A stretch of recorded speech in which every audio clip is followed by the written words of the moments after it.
madal ay isugu yimaadeen odayaasha dhaqanka waxgaradka dhalinyarada haweenka iyo waliba cuqaasha oo lagu caleema saarayay mid kamid ah nabadoonada beesha Ismaaciil Gumcaadle oo kamid ah beelweynta Maqaabul ayaa maanta ka qabsoontay magaalada Kismaayo ee xarunta ku meel gaarka dawlad goboleedka Jubbaland kulankan oo ay inta badan ka soo qayb galeen waxgaradka reerka ayaa lagu gurfeeyay baahida keentay in nabadoon loo sameeyo beesha Ismaaciil Gumcaadle oo kamid ah beelweynta Maqaabul isla markaasina ay cuqaashu sheegeen in ay kalsoonidii kala noqdeen nabadoonkii hore Cumar Bashiir Xasan ayay beesha isku raacday in uu noqdo nabadoonka beesha isaga oo aqbalay soo jeedinta odayaasha iyo dhalinyarada beeshaasi kulankan oo maalmihii u dambeeyay qabanqaabadiisa ay ka soconaysay magaalada Kismaayo ee xarunta ku meel gaarka dawlad goboleedka Jubbaland ayaa lagu ballamay in xalfad weyn loogu qabto mid kamid ah hoteelada magaalada Kismaayo kaasi oo ay ka soo qayb gali doonaan isla markaasina casuumaad rasmi ah loogu fidin doono cuqaasha iyo nabadoonada beelweynta Maqaabul ee deegaanada dawlad goboleedka Jubbaland doorashada nabadoonkan cusub ayaa ku soo aadaysa iyada oo dalka doorasho uu galayo isla markaasina waxgaradka reerkani ay sheegeen in nabadoonkii hore uu ugu shaqeyn waayay si cadaalad ah waxayna ku eedeeyeen in faragelin qoyseed uu ka dhex sameeyay beesha Ismaaciil Gumcaadle oo kamid ah beelweynta Maqaabul sida ay goobta ka sheegeen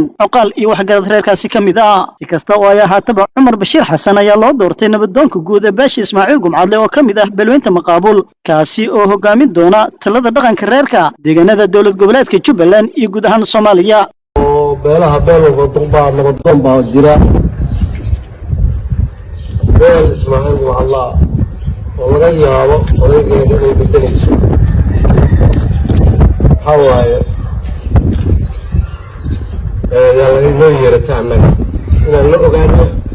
oo u ducayno oo u magaciisayno oo la dardaaranno tolkaas siday ula dhaqmi lahayd ama ula noolan lahayd waxaan u malayn dad badan baa fadhiya Ismaaciil Gumcaadle dad badanna kolley gadaal buu ka imaan doonaa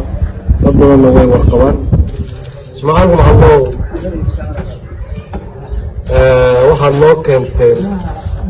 ninkii duq idiin noqon lahaa oo nabadoonkiina ahaa baad noo keentaa soo ma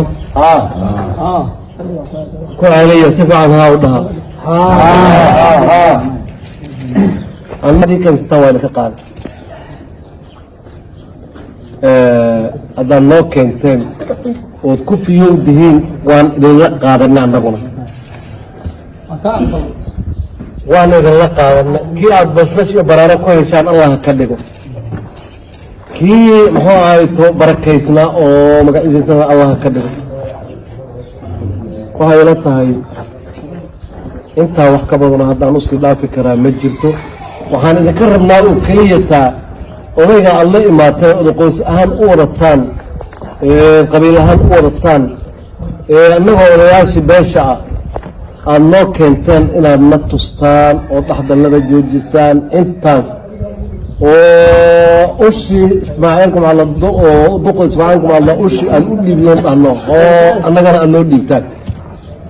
الله والصلاة والسلام على رسول الله صلى الله عليه وسلم النوع بيش إسماعيل Gumcaadle وما أنت قادناي عمر حاجي بشير وحنو أقبلي إنه قادنا نكاس أرتدي سي أغلي سنة قادنا فكانوا أركي يضيف جبوا فيرناي كل كقول استعلا هنقدر يسمع كي أقبل وضفك معنا همرات سي أغلي سر سحالة كده هذه أدبان السلام عليكم السلام عليكم روح والله يصدق عن منا كورك انت ماشي كجوتان oo saliim ah oo gacmaha haysataa wax walba fududay karta waan isleen ahay waana idinku ahay kaligay waxaan qaban karo. Assalaamu alaykum wa rahmatullahi wa barakatuh.